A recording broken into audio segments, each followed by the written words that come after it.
தமிழ் நெஞ்சங்கள் அனைவருக்கும் இனிய காலை வணக்கம். ஏப்ரல் 24 வெள்ளிக்கிழமை சரியாக காலை 10:30 மணிக்கு இந்த வானிலை அறிக்கையானது பதிவு செய்யப்படுகிறது. அதிகாரப்பூர்வ அறிக்கைக்கு இந்திய வானிலை அறிக்கையை பார்க்கும் இது உங்கள் ஏஜிஸ் வெதர் அப்டேட் சேனல். தமிழகத்தின் டெல்டா மற்றும் வட இலங்கை ஒட்டிய கடலோரப் பகுதியில் நேற்றைக்கு முன்தினம் நிலவி வந்த அந்த மேலடுக்கு சுழற்சி தற்பொழுதைய நிலை என்ன?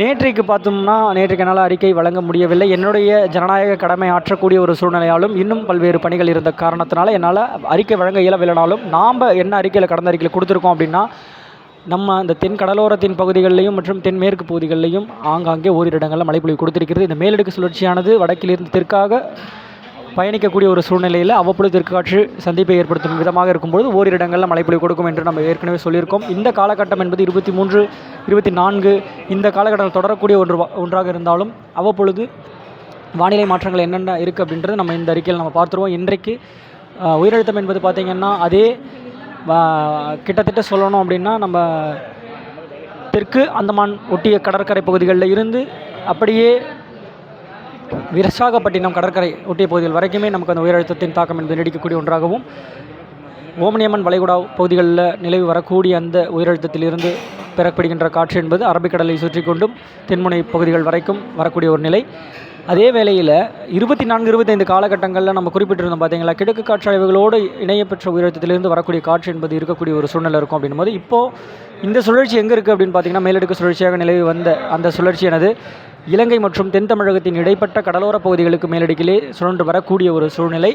அதே வேளையில் நிலநடுக்கோட்டு ஒட்டிய பகுதிகளிலையும் ஒரு சுழற்சியாக அந்த மையம் என்பது நீண்டிருக்கக்கூடிய ஒரு வடிவாக இருக்கக்கூடிய ஒரு சூழ்நிலை. கிழக்கு காற்று என்பது அந்த தாய்லாந்து வளைகுடா பகுதிகளிலிருந்து பசிபிக் பெருங்கடலில் இருந்தும் அவ்வப்பொழுது அளவாக கிடைக்கப்பெற்ற அந்த கிழக்கு காற்று அலைவுகள் என்பது டெல்டாவை ஒட்டிய தெற்கு புறமாக ஏறக்கூடிய ஒரு அமைப்பாகவும், வடகடலோரம் மற்றும் மத்திய கடலோர பகுதிகளிலும் பெரும்பாலும் பார்த்திங்கன்னா அந்த வறண்ட காற்றின் அமைப்பே வந்து பார்த்திங்கன்னா செல்லக்கூடிய தருவாய் இருக்கக்கூடிய ஒரு சூழ்நிலை. இப்போ காலை வேளையிலையும் பார்த்திங்கன்னா சில இடங்களில் மேகம் என்பது திட்டத்திட்டாக கருத்து சில இடங்களில் அந்தமான ஒரு வானிலை அமைப்பை ஏற்படுத்தும் அமைப்பாகவும், சில மணி நேரங்களில் சுரீரென வெயில் அடிக்கக்கூடிய ஒரு சூழ்நிலை இருக்குது. இந்த தாக்கம் தான் இப்போ வந்து இருக்குது.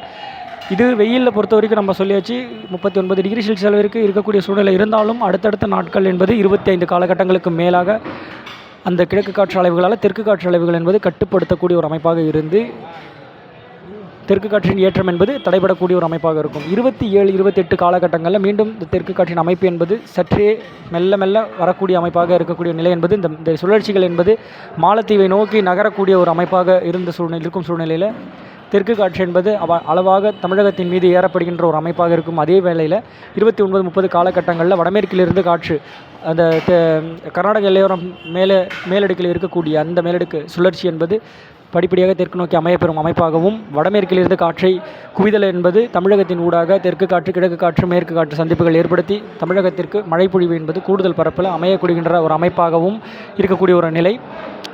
கர்நாடக எல்லையோர மாவட்டங்களாக இருந்தாலும் சரி, மேற்கு தொடர்ச்சி மலை மாவட்டங்கள், தெற்கு மாவட்டத்தின் பகுதிகளிலையும் ஆங்காங்கே ஒரு இடங்களில் மழைப்பொழிவு கொடுக்கும் விதமாக இருக்கும்.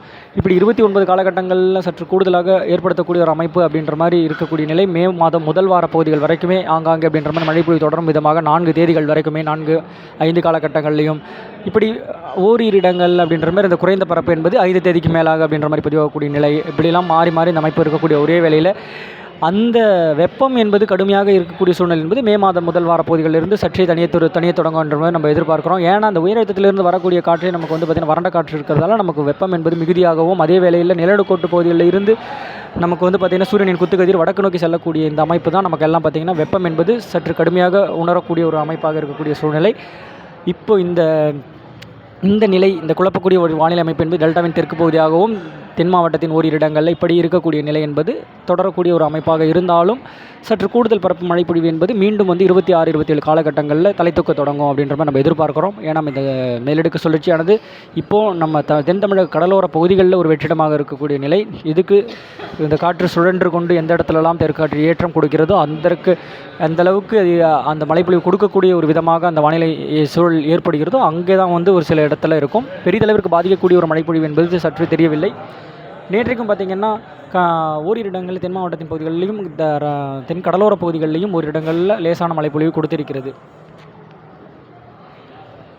அதனுடைய அளவு பார்த்திங்க அப்படின்னா கிட்டத்தட்ட கன்னியாகுமரியின் தெற்பரப்பு பகுதிகளில் 15.4 மில்லிமீட்டர் அளவு இருக்கும். பெருஞ்சாணி பகுதிகள் 9.4, புத்தன் அணை 8.6, மாம்பழம் துறையாறு 2.4. அடுத்தபடியாக ராமநாதபுரம் மாவட்டத்தின் தங்கச்சி மடம், அதாவது ராமநாதபுரத்தின் கடலோர பகுதின்னு சொல்லலாம். இதை கிட்டத்தட்ட ராமேஸ்வரம் தங்கச்சி மடம் பகுதிகளில் ஒரு இடங்கள் லேசான மழைப்பொழிவு கொடுத்திருக்கிறது. தங்கச்சி மடத்தில் அதிகபட்சமாக 17.8 மில்லிமீட்டர் அளவுக்கு மழைப்பொழிவு கொடுத்திருக்கிறது. திருநெல்வேலி மாவட்டத்தின் நாலுமுக்கு ஊத்து காக்காட்சி பகுதிகளில் 12 மில்லிமீட்டரும் 9 மில்லிமீட்டர் தலா 4 மில்லிமீட்டர் என ஒரு லேசான மழைப்பொழிவை கொடுத்திருக்கக்கூடிய நிலை பெரும்பான்மையான தமிழகத்திலும் வறண்ட வானிலை நிலவி வரக்கூடிய ஒரு அமைப்பாக தான் இருக்கிறது.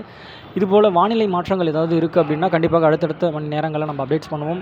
கண்டிப்பாக நம்ம கொடுத்துருக்கிற எந்த ஒரு அறிக்கை அந்த ஒரு பேஸ் பண்ணி நம்ம பார்த்து அனலைஸ் பண்ணி கொடுக்கக்கூடிய இன்ஃபர்மேஷன்ஸில் எந்த மாற்றமும் இது வரைக்கும் இல்லை. வானிலையில் ஏதாவது ஒரு சிறு மாற்றங்கள் இருந்தாலும் உடனுக்குடன் அறிவிக்கின்றேன். வானிலையோடு இணைந்திருங்கள். நன்றி, வணக்கம்.